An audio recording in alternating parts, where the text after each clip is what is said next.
1 mpaka ile 3. Danieli, ombea majira au nyakati zako za kujiliwa.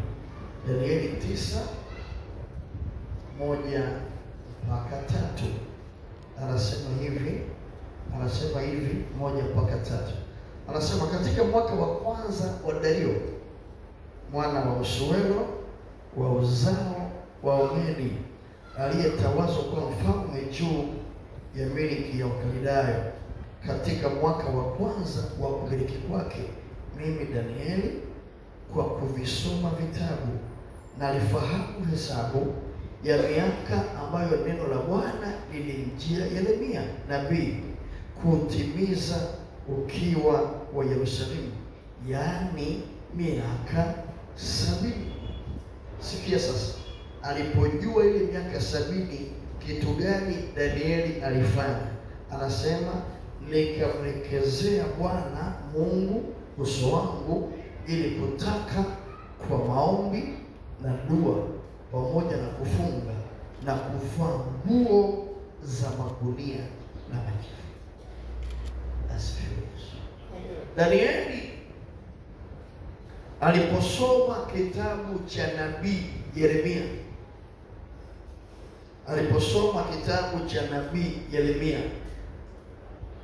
na alisoma Yeremia ipi hiyo? Alisoma kitabu cha Yeremia. Angalia Yeremia 25, 8 mpaka 12. Hapa ndipo Danieli alisoma.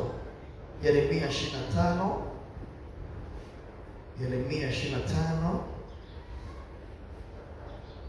mstari wa 8 mpaka 12. Yeremia 25 8 mpaka 12. Tutasoma hapo Yeremia 25, na anasema, basi Bwana wa majeshi asema hivi, kwa kuwa hamkuyasikiliza maneno yangu, angalieni, nitapeleka watu na kuzitoa jamaa zote za upande wa kaskazini, asema Bwana, nami nitatuma ujumbe kwa Nebukadreza mfalme wa Babeli mtumishi wangu, nami nitawaleta juu ya nchi hii na juu yao wakao ndani yake na juu ya mataifa haya yote yaliyo pande zote, nami nitawaangamiza kabisa na kuyafanya kitu cha kushangaza na kitu cha kuzomewa na ukiwa wa daima. Tena nitawaondolea sauti ya kicheko na sauti ya furaha, sauti ya bwana harusi na sauti ya bibi harusi, sauti ya mawe ya kusagia na nuru ya mishumaa, na nchi hii yote pia itakuwa ukiwa na kiti na kitu cha kushangaza.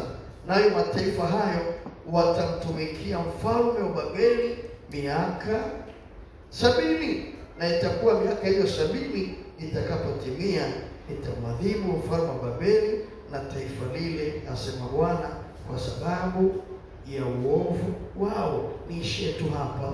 Nitaka nikuonyeshe hapa ndipo Danieli alisoma kwamba Yeremia alitamka akasema unabii kwamba nchi hii itakuwa ukiwa kwa miaka 70. Angalia tena sura ya 29 na mstari wake wa 10. Yeremia 29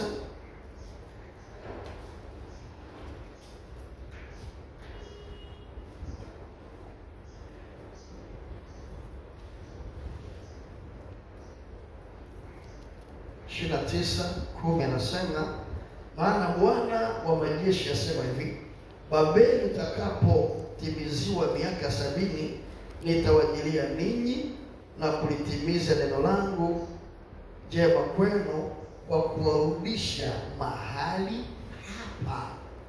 Danieli anaona Yeremia, Mungu anasema baada ya miaka 70 nitarudi hapa. Kwa hiki ndicho ambacho Danieli alikisoma. Sasa aliposoma, nilisema jana, wakati Danieli anasoma maandiko haya ya miaka 70 imeshaisha. Mungu amesema miaka 70, wao na miaka zaidi ya 90. Mungu amesema miaka 70, wana zaidi ya miaka 100. Kwa hiyo Mungu anaweza akasema na vitu vikapitiliza. Hiyo pointi kubwa, ombea majira au nyakati zako za kujiliwa, ziombee. Usipoziombea zinaweza zikapitiliza. Danieli alipojua mambo yamekuwa sio, akaanza kuomba. Ile sura, ule mstari wa 3 ni maombi mazito. Sura nzima ya Danieli. Okay, labda tutazame vitu gani alivitamka. Danieli 9 ilikuwa imeshia mstari wa 3, tuendelee chini yake. Danieli 9 anaomba warudi kwao, anaomba utumwa uishe, maana miaka imeisha na bado wako utumwani. Kwa majira yanaweza kufika kitu kisitokee. Kwa nini? Hatukuomba, haujaomba, sikuomba, ukafika wakati wako na ukapitiliza. Yakafika majira yako na yakapitiliza. Okay, ngoja niweke hivi. Hata nikuulize maswali fulani. Unapopata gari, unanunua gari, una miaka 70, inakusaidia nini? Unanunua gari na miaka mingapi? 70. Ni kweli kabisa umepata gari, lakini inakusaidia kitu gani? Umepanga maisha yako yote, unapata nyumba, una miaka 70, kuna raha gani? Sasa aliyekupa una miaka 70 alishindwa kukupa na miaka 20. Aliyekupa una miaka 80 alishindwa kukupa na miaka 18. Kuna sehemu tunakuwa tulikosea. Bwana Yesu asifiwe. Kuna sehemu tunakuwa tulikosea, na tulichokosea ni kutokufahamu majina. Wakati naoa nilikuwa na miaka 32, na miaka 32 naoa. Alafu wiki iliyokuwa inafuata alikuwa naoa rafiki yangu, ana miaka 25, wote tunaoa. Mimi na miaka 32, alafu yana miaka mingapi? 25. Wote tunaoa. Lakini huyu mwenye miaka 25 alikuwa amesoma mpaka chuo kikuu, ameshaanza kuwa na kazi, ni meneja kwenye kampuni fulani.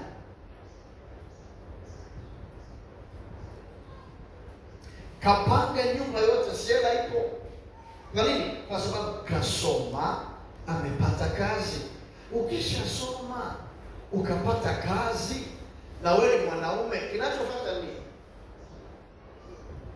Kinachofanyaga wanaume wasioe ni kwa sababu hawana kazi. Okay? Nasema kitu gani? Hawana hela. Ndio maana walimu au askari wanawahi kuoa. Kwa nini? Amemaliza form 4. Baada anaweza form 4 na miaka mingapi? Si michache. Alafu anaenda chuo cha walimu miaka 3. Akishaanza kazi baada ya mwaka 1-2, kwa sababu kila mwezi anapata pesa. Kwa nini asiwaze kuoa? Si pesa inaingia. Ana uhakika wa maisha yake, ana uhakika wa kumlisha mke anayekuja, ana uhakika wa kulisha watoto atakaoza.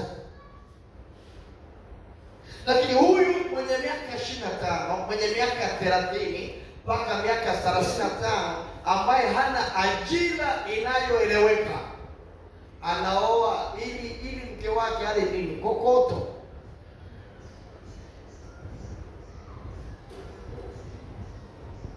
Kinachofanya watu wachelewe kuoa wala sio vitu vingine, ni pesa, ni uchumi. Asikudanganye, ni uchumi. Mtu akiwa na hela ataoa mapema, Kama hauna hela utachemka kuoa mapema. Yaani ndio ukweli. Ndio maana walioko kwenye ajira rasmi bwana hawaikuwa sana mshahara. Lakini pia tunafanya biashara. Amemaliza shule sekondari au shule ya msingi, ni mfanya biashara, miaka 3, miaka 4, miaka 5, amejipata. Kwa nini asiwe? Ukiona anarukaruka hivi, ujue hana ajira huyu. Mtazame jirani yako. Ndio unafanya kazi kweli?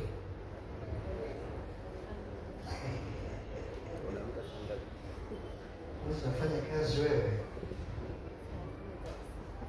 Ukisikia mtu anakwambia bado kwanza, hiyo bado kwanza imeanzia mfukoni.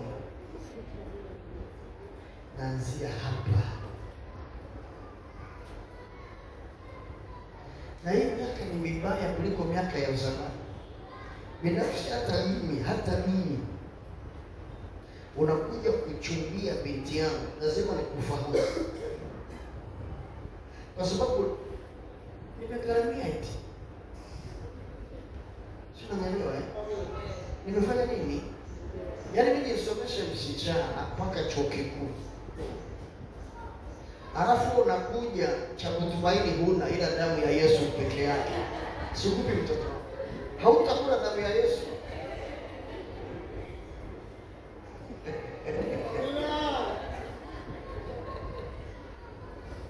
Sasa wanasema watu wengi ni cha kutumaini sina.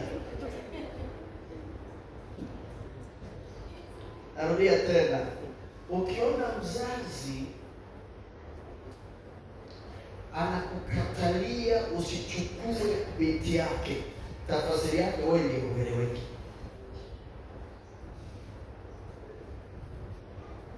Ni kitu ambacho ni halisi. Yaani amezaa, kamsomesha, katumia hela nyingi, alafu nakuja tu nachombea kazi. Bwana atafanya wapi? Kwa sababu kuoa sio imani, ni hela. Kuoa haitaji imani, inahitaji hela. Na mkisha oana ni hela tu kwa kwenda mbele. Lakini kama hujaoa, unaweza kupita kwa fidi, ukapiga msosi, sio peke yako. Kesho ukaja kwa mtumishi ukapiga ugali, sio peke yako. Ukisha kuwa na mke, imekuwa kwako. Ukila kwa huyu, lazima mke wako atake chakula. Wanawake au hamlaji eti mkiolewa. Yeye watu wa imani sana, mhitaji kula. Mimi napenda sana wasichana wana akili, hata kama una kazi utatafuta tu hela. Si umeoa mwenyewe, utazitafuta tu. Na shida nyingi kwenye ndoa ni uchumi, hata sio kitu kingine, sio uchumi. Ninachosema ni mtu kufanya kazi, sijasema aina ya kazi. Lakini tukubaliane, hakuna mzazi yoyote mwenye akili timamu ambaye atataka binti yake aende kwa kijana ambaye hajajipata. Kwa nini anakageni? Jipate kwanza afu ndio binti yako. Si simple tu hivyo. Kwa nini unakimbia kwenda wapi? Jamani, ndoa ni majukumu. Yesu asifiwe. Bwana asifiwe. Sasa unaweza Mungu anaweza kuomba Mungu akupe mke. Alafu akakujibu. Akupe mume, alafu akakujibu. Alafu sifahamu. Okay? Ngoja tu mfano huu. Kama wewe ni mvulana, msichana, unataka ndoa, alafu kaingia kwenye maombi, naomba mwanaume au naomba binti, alafu Mungu akakuonyesha yule atakayekuonyesha, kama utakapoita umuonyeshe, utakapoitwa vyovyote sana. Mungu akikuonyesha mtu, haimaanishi huyo mtu yuko tayari kukuoa au wewe kuolewa na yeye. Tafasiri yake, unapolianzisha jambo, wewe ulibebe mpaka utakapomuoa au utakapoolewa. Nachomaanisha nini? Unaweza kuwa ni msichana, unataka Mungu akupe mume, Mungu akakuonyesha huyu hapa, alafu unayetaka akuoe hajawaza kuoa, ila wewe umewaza kuoa, yeye hajawaza kuoa. Au wewe ni mvulana, umemwona binti unataka kumuoa, binti unataka kumuoa, hajawaza kuolewa. Wewe ni kazi yako mfuate, wewe kazi yako ni kufunga tu na kuomba mpaka atakapokubali. Yaani kukataa kwake isifanye wailishe. Kukataa kwa mtu ni kwa sababu hakuwa amewaza, hakuwa amefikiri. Kwa mtu akikukataa, usiache. Tafasiri yake hajakuwaza, wewe ndio umemwaza, wewe ndio umeomba, hakufikiria. Wewe kazi yako wewe omba mpaka kitu kitokee. Yesu asifiwe. Yaani maana unaomba mpaka iwe. Omba mpaka umuoe. Omba mpaka akuoe. Na usiseme kwa watu, pigia tu mdomoni, usiongee. Sasa kwa watu weusi ni tatizo. Yaani msichana ndio wafunulie mwanaume. Si ni makosa Bwana ameniambia ndio wewe. Utaonekana malaya. Lakini inaweza kuwa ni yeye kabisa. Hii dunia na vituko. Nilikuwa na rafiki yangu ameshafariki. Alitaka awe mchungaji. Akamwambia Mungu, mimi kabla sijawa mchungaji nataka nioe. Alikuwa hajaoa. Akaingia kwenye maombi ya kufunga na kuomba ili Mungu ampe mke. Unajua alichokiona?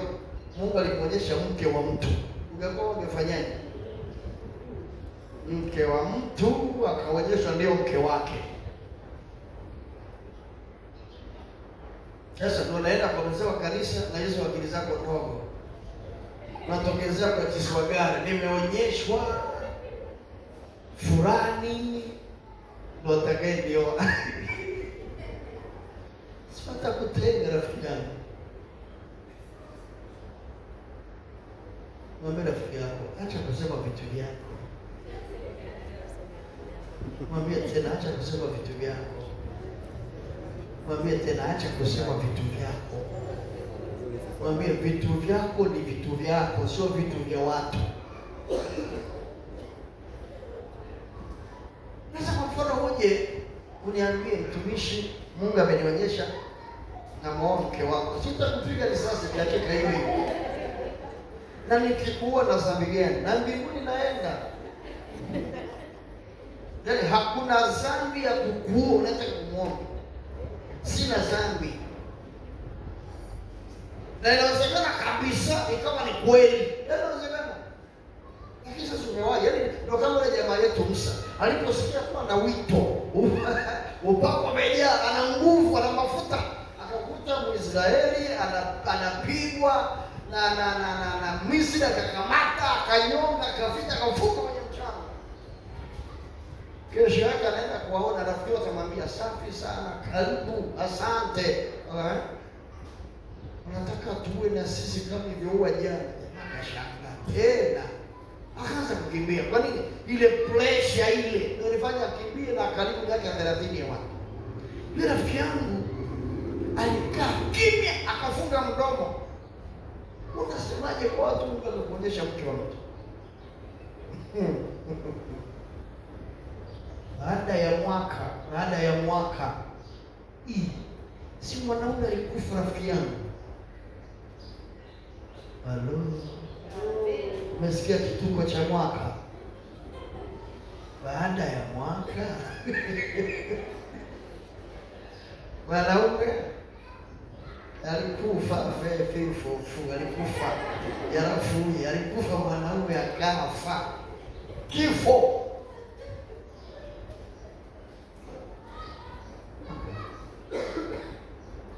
Sasa mimi nasemaga nyinyi mjichanganye tu, mtakufa, watu wataoa wake zenu.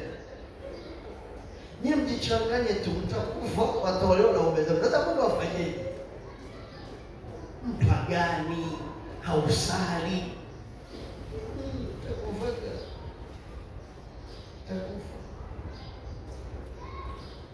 Rafiki yangu alikuwa ni mzee wa kanisa, anaishi wake, hakuamini wakati sisi tunalia kanisa zima tumefiwa, yana mshukuru Bwana amempa jibu lake.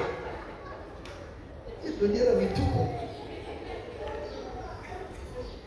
Sasa tunamshangaa mzee wa kanisa hana majonzi. Kumbe Bwana ameweka njia pasipo na njia. Anacheka tu, anafurahi. Vipi? Mzee, ongea. Hali, amealia nini muujiza tayari umepatikana.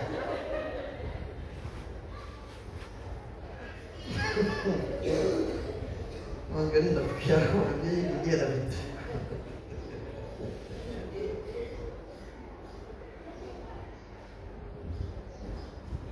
Na hayo mimi nimeona. Kwa hiyo akijaga mtu ananiambia kaona mume au mtu mke,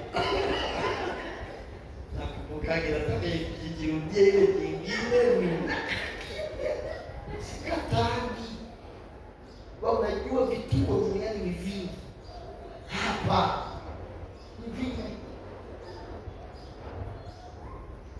yeye jamaa sasa alisahau ile pressure ile baada alisubiri mwezi sasa kama ile miaka 6 akamfuata. Haleluya, mtumishi wa Bwana, Mungu ameniambia wewe ndio utakuoa.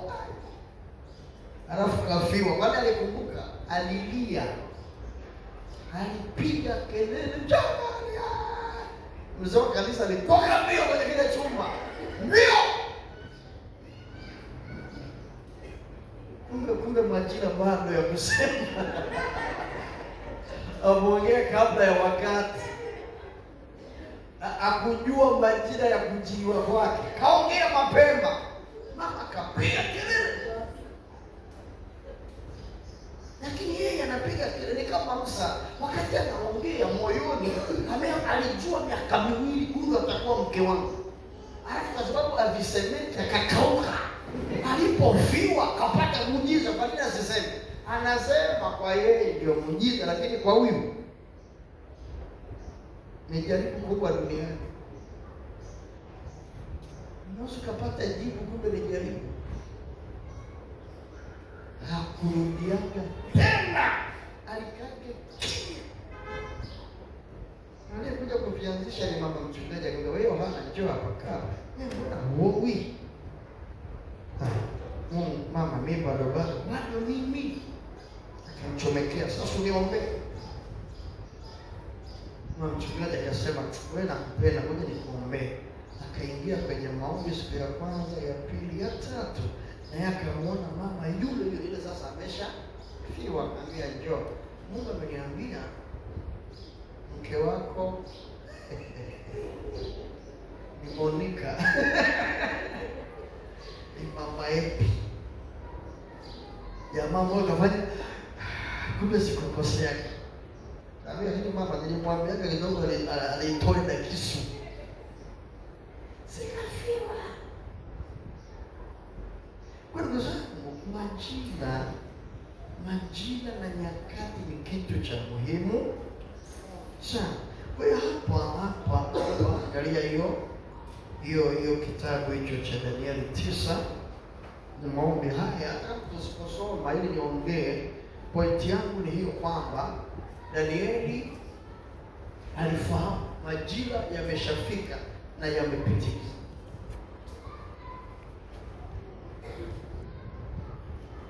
Na hili tatizo la mambo kupitiliza linatupokea wote. Ili tatizo la majina kupitiliza linatutokea wote. Ndugu zangu, tunapambana sana na nguvu nyingi za kiroho. Na mambo ya kuchelewa. Lakini omba. Yesu asifiwe.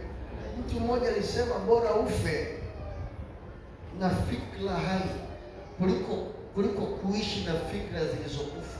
Bora ufe una fikra hai kuliko kuishi na fikra kufa. Omba. Ombea nyakati zako. Ombea watoto wako.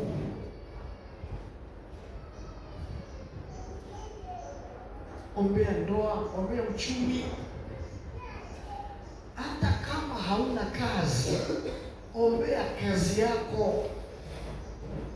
Hata kama hauna ndoa, ombea ndoa yako sasa hivi. Unapoombea ndoa yako sasa hivi, tafasiri yake ukiingia kwenye ndoa, ile ndoa itafuata yale maneno uliokuwa unayasema kwenye ndoa yako. Unakuwa unatengeneza barabara. Unaweka lami kwenye barabara yako ya vumbi. Unakuwa unaweka reli ili treni yako ikipita mwendokasi ipite hapo. Usitengeneze vitu vikishatokea utachelewa. Ombea sasa hivi. Hauna watoto, ombea sasa hivi.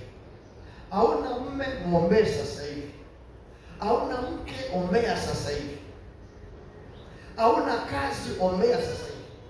Usisubiri kuombea ambavyo hauna. Eti nikipata ndio nitaomba. Hautapata kwa sababu vinataka uombe ndio vipate. Nisikie nikisema, narudia tena. Usisubiri kupata ndio uombe kwa sababu hautapata. Vinasubiri uombe ili upate. Sio sawa? Maana ukiomba ndio vitakuja. Kwa hiyo omba sasa hivi. Ombea sasa hivi. Tamka aina ya maisha unayotaka. Toa sadaka. Toa sadaka kwa ajili ya mke wako hata kama huna mke. Toa sadaka kwa ajili ya mume hata kama huna mume. Toa sadaka kwa ajili ya watoto hata kama huna watoto. Toa sadaka kwa ajili ya wajukuu. Zile sadaka zitasema. Kinachofanya mpaka leo Mungu kuangalia Waisraeli ni sadaka zilizotolewa na Ibrahimu na Isaka na Yakobo. Nanisikia jamani? Mpaka leo kinachofanya Mungu alitazame taifa la Israeli ni sadaka za Ibrahimu, ni sadaka za Isaka, ni sadaka za Yakobo. Ibrahimu, Isaka na Yakobo walitengeneza madhabahu 7 kwa ajili ya vizazi vyao 7. Alizoweka Ibrahimu, alizoweka Isaka, alizoweka Yakobo. Safanya hivyo. Toa. Tamka. Hebu angalia kitabu cha Ibrania 11. Jamani, hakuna kitakachotokea ambacho ukitamki. Hakuna kitakachotokea ambacho ukitamki.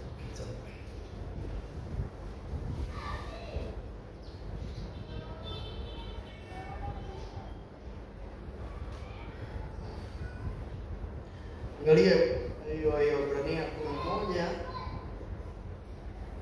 au mstari wa 20. 11:20 wa Ibrania 11:20 anasema kwa imani Isaka akawabariki Yakobo na Esau hata katika habari za mambo yatakayokuwa baadaye.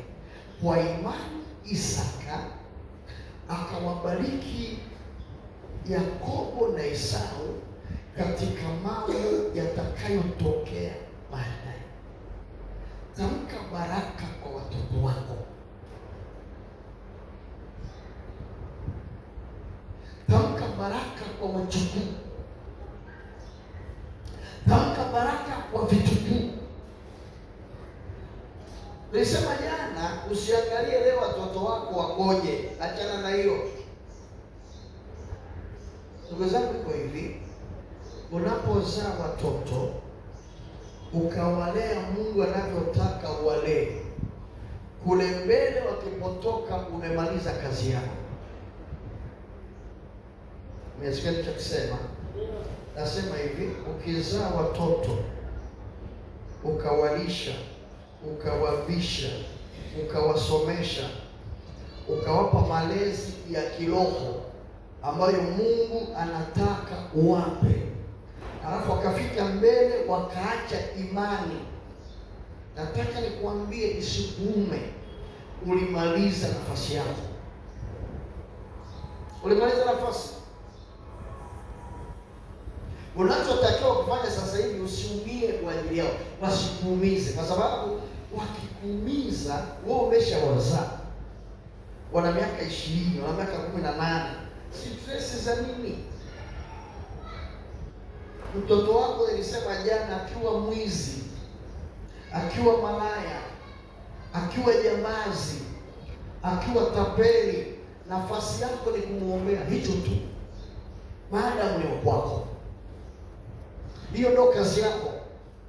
Na usimuombee ukaumia, kwa sababu aliyekufa kwa ajili ya watu ni Yesu, sio wewe. Halo, narudia tena, ni Yesu aliyekufa. Usife kwa ajili ya watoto wako, ni Yesu aliyekufa kwa ajili ya watu. Waombee, maana ni wako. Kazi yako ni kuomba. Baba yake na Samsoni alienda kuchumbia mpagani, akaenda kuchumbia Mfilisti. Baba akamwambia, hapana, sio hivi. Sisi ni Waisraeli, hatuoji mataifa. Na zaidi ya yote, wewe ni mnadhiri. Mtoto akakomaa, nimependa na sibadilishi, huyu ndio nimetaka. Akasema mtoto anashegeni, akakataa. Mtoto akalazimisha. Baba akasema okay, nimemkatalia, kalazimisha, haina shida, twende. Nalisikia nimekulea kwenye njia sahihi. Hatuoi Wafilisti, hatuoani na wapagani. Umeamua kuchangia njia yako, it is okay, twende. Akamuga, inakusaidia kutokukuumiza. Wale maisha zinia kwake, waacha hivi. Na kuna vingine hata kuelewa mpaka kutane na shida, kwa sababu tangu wazaliwe hajawahi kukutana na shida.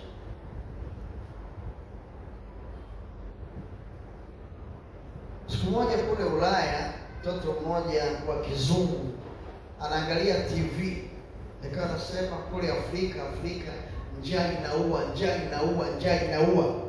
Akamuuliza baba yake, sasa huyu njaa anayeua, si wamkamata wampeleke polisi? Baba akasema nimeona kwenye TV kwamba njaa imeua watu zura 2, njaa imeua, huyu njaa si akamatwe? Baba akasema katoto akajui njaa, ngoja kesho nitakakomesha. Si akajui njaa, aliamka asubuhi akajana chochote akakawaje. Mwanangu, leo tunazunguka. Mtoto akafurahi, akavaa, aoga.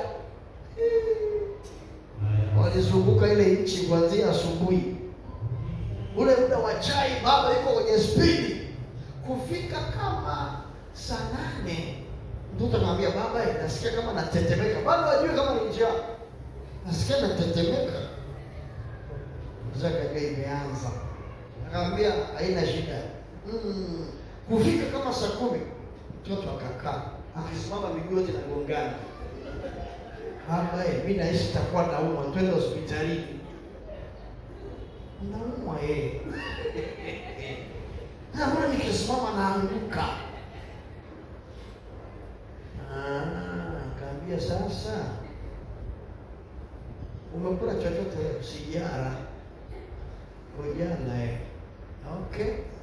Twende sasa hotelini. Wakaenda hotelini, wakala na jamaa kalitoka na jasho. Akaniambia, vipi ile homa? Imeenda, zimeenda wapi? Wewe dawa chakula kimekuwa dawa, hiyo je sijui. Akaniambia, hii sasa, hii ndio inaitwa njaa, ndio inaua watu weusi.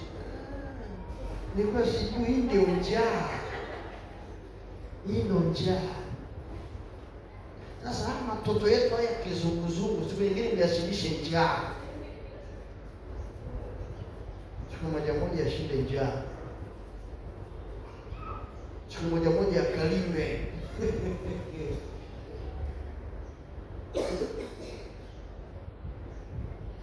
Siku moja nyumbani kwangu, niamka asubuhi, hela ya maziwa sina, nikapika chai ya rangi.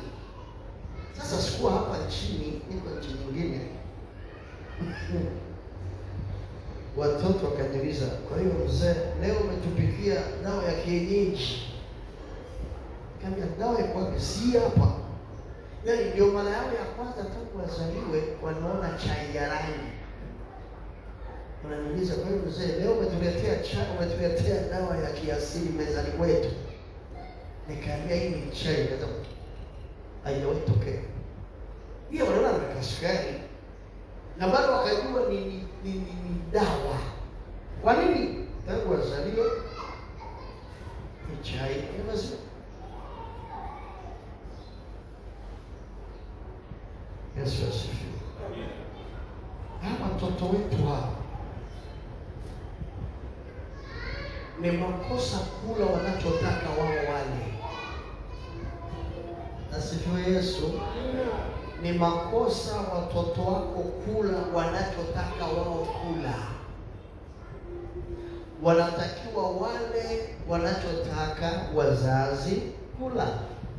Wakitakaga hivyo vingine watavilanga nyumbani kwao. Wali kwako ndio kwao. Mweleze tu, ukiwa hapa rafiki yangu, dona tunakula. Mimi nataka chips, naambia hakuna chips hapa.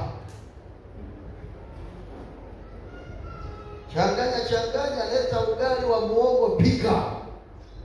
Sasa baba, ni ugali gani? Mtakule wewe ni ugali gani? Yaani ukiwa mwepesi ukataka tu wale tu maini, wale tu chapati, wale tu sambusa, wale tu chipsi, wale tu hamburger. Wataona tu mahamburger. Hivyo. Na wakienda vioni watakutesa. Wasichana wengi vyuo vikuu, mioyo yao imejaa mafuta kwa sababu ya chips. Kama kuna watu wavivu wa kupika, ni watoto wa vyuo vikuu. Hata nyumbani kwako, hata kama unafanya kazi, hivi ni sawa mtoto wako wa kike kutokujua kupika? Inakuwa sawa? Kwa sababu tuna wafanya kazi. Leo utamuoa wewe. Sasa taenda kwake. Akienda kwake hajui kupika, inakuwaje? Mtoto mmoja wa mchungaji aliolewa. Anaolewa. Na nyumbani pesa ilikuwepo, hiyo ni Tabora. Nyumbani pesa ilikuwepo. Ilikuwa ni kabila fulani akaolewa na kabila lingine. Nisiseme makabila yao. Ameolewa, anafika pale kwa mume wake, akaona kuna sofa. Yule jamaa yazima. Baada ya wiki moja mwenye sofa akaja na gari, akabeba sofa. Kabeba na kitanda. Mwanamke akashangaa. Hakuna meza, hakuna sofa, hakuna kitanda. Alibeba begi akarudi kwao. Baba anamuuliza, tatizo? Akamwambia, hamna viti.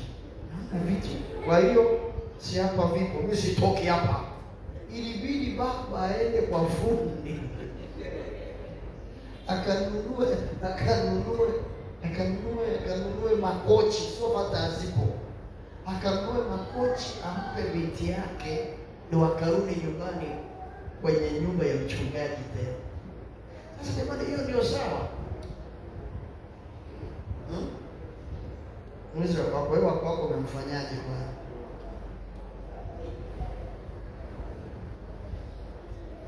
Nitataka siku moja mchungaji tunafanya mazoezi ya kupika.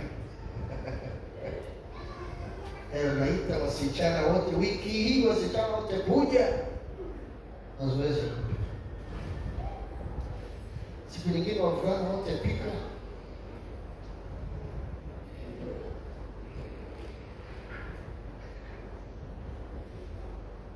Kijana anataka kuoa, tunakuja nyumbani kwako kuangalia chumba chako kabla tujakukubalia. Chumba chako kikoje? Kitanda kikoje? Usituharibie binti yetu. Shuka je, zinaeleweka au zina ramani ya Tanzania na Kenya na Uganda?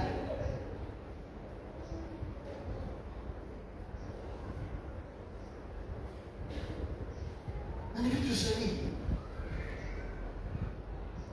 Bwana Yesu asifiwe sana. Bwana Yesu asifiwe. Ombea majina yako ya kujibu. Nimalize andiko moja la mwisho, lakini hata nisipolisoma nikutajie. Jana tulisoma ile Mwanzo 15 13 mpaka 15. Mwanzo 15 13 mpaka 15. Mungu anamwambia Ibrahimu, uzao wako utakuwa mgeni katika nchi nyingine na watakuwa watumwa kwa miaka 400, na kizazi cha 4, maana miaka 400 nitawarudisha hapa. Hiyo ni Mwanzo 15 13 mpaka 14. Lakini andiko hilo ili litimizwe ni Kutoka. Andika sasa Kutoka 12 40 mpaka 41, 40 mpaka 41, Kutoka 12. Ukiangalia Mwanzo, Mungu alisema watakaa miaka 400. Ukisoma Kutoka, walikaa miaka 430. Ndio faida ya kuombea majira yako ya kujiliwa. Usipoomba, miaka inaweza ikapitiliza. Muda wako wa ndoa unaweza ukapitiliza.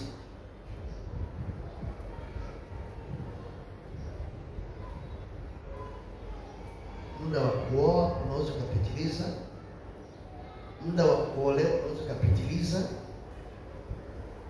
Muda wa kuwa na maisha yako ya kawaida unaweza ukapitiliza. Na kuna vitu si sahihi ukivifanya muda umeenda. Sio sawa. Jamani, hakuna baraka za uzeeni. Sio lazima ubarikiwe na miaka 60. Sio lazima ubarikiwe na miaka 50. Sio lazima. Fanya vitu bado na nguvu.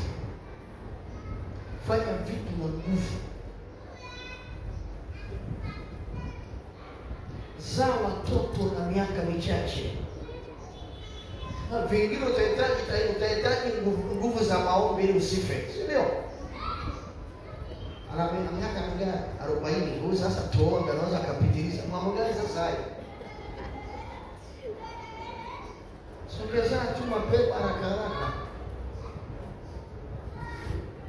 Soma. Maliza shule, ingia kwenye ndoa.